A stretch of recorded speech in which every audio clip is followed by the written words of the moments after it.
Écoutez, je pense que personne ici présent est ici parce qu'il avait faim ou parce qu'il avait soif. On est ici pour communier et c'est la raison pour laquelle, étant président national du parti, déjà l'année passée, j'avais émis le vœu qu'il y ait un déjeuner avec la presse à Douala et à Yaoundé et dans le nord-ouest, le sud-ouest et le grand nord du pays. Malheureusement, nous n'avons pas pu y arriver pour diverses raisons. Et donc, il était important et urgent pour moi de remettre ça en place. C'est une vieille tradition dans le SDF, peut-être vous ne le savez pas, mais depuis les années 90, la présidence nationale du parti tenait à recevoir la presse aussi souvent que possible pour pouvoir échanger, pour pouvoir briser les barrières, créer des ponts. Vous êtes un relais de la politique, vous êtes le quatrième pouvoir et donc il est très important pour nous d'être en phase avec vous et nous avons le devoir de vous inviter. Vous nous invitez toute l'année sur vos plateaux, dans vos tribunes, etc., dans vos studios et nous avons le devoir aussi en dehors maintenant de nos conférences et de nos réunions et de nos congrès de vous inviter aussi tout simplement pour passer un bon moment ensemble et échanger et je pense que cette année est encore plus importante que toutes les années d'avant parce que vous savez tout comme moi que c'est la toute dernière année de cette première république, c'est-à-dire de 64 ans de règne d'un régime qui a laissé ce pays en lambeaux. Et donc, puisque c'est la dernière année de M. Biya, il est important pour nous d'être en phase, de pouvoir discuter de façon sérieuse et que vous aussi, que vous puissiez relayer nos informations d'une façon très très sérieuse. Et c'est pour ça que pour moi il était très important. Et vous savez, Douala c'est ma ville, il fallait bien que je commence à la maison. Vous préparez à 2025 ? Mais on ne peut pas préparer ce qui est déjà, nous sommes déjà en 2025. Voilà.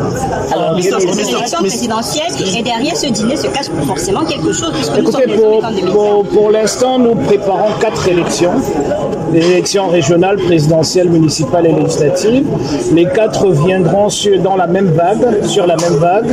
Et les 4 seront en fin d'année, en début d'année prochaine. Cela veut dire que quand le registre électoral fermera mi-juin ou mi-juillet, selon le cas, il se rouvrira qu'après les municipales.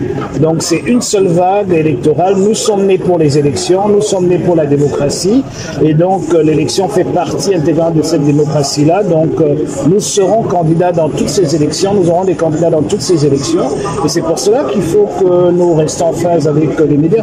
Président, Mr. Chairman, les Camerounais sont en train de vivre un élargissement de l'assiette fiscale qui n'est plus dans son nom. Avec les transactions mobiles aujourd'hui, il faut 4 francs de plus, que ce soit en termes d'expédition ou de retrait.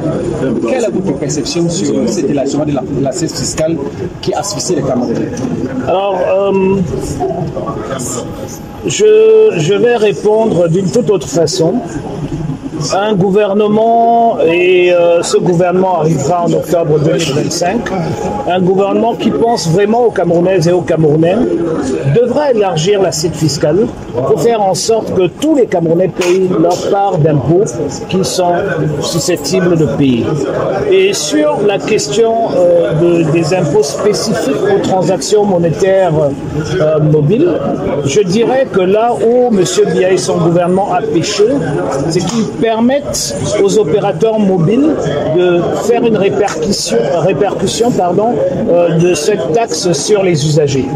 Alors qu'au niveau de l'Assemblée nationale, en tout cas nous du banc de l'opposition à l'Assemblée nationale, nous étions plutôt d'avis qu'il fallait que ces opérateurs payent leur juste part.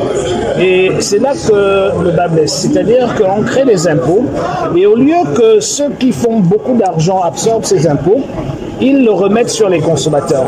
Il faut savoir que d'une façon technique, au niveau des impôts, il existe deux façons de taxer. Soit vous taxez la production, soit vous taxez la consommation.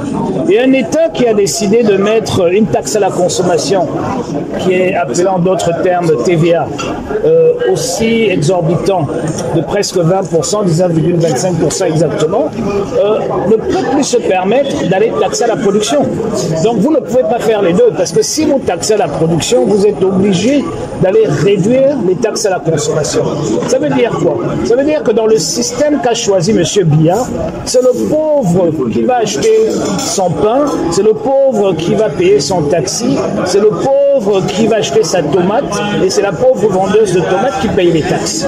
Alors que ce que nous demandons, c'est que la taxe soit comptée au niveau de la production, pour que ceux qui font de l'argent, ceux qui font des richesses sur nous, qui payent leur part, pour qu'il y ait une sorte de redistribution de ces richesses-là, pour pouvoir financer l'école, pour pouvoir financer l'éclairage public, le développement, les infrastructures, etc. Donc voilà ce qui devrait se passer. Donc nous ne sommes pas contre l'élargissement de l'assiette. Le problème, c'est comment est-ce qu'on élargit ces assiettes. Et je pense que c'est très important. Donc vous êtes des journalistes, vous avez le devoir de comprendre ces petites différences qui, au finish, sont des grandes différences pour les citoyens. On revient sur les...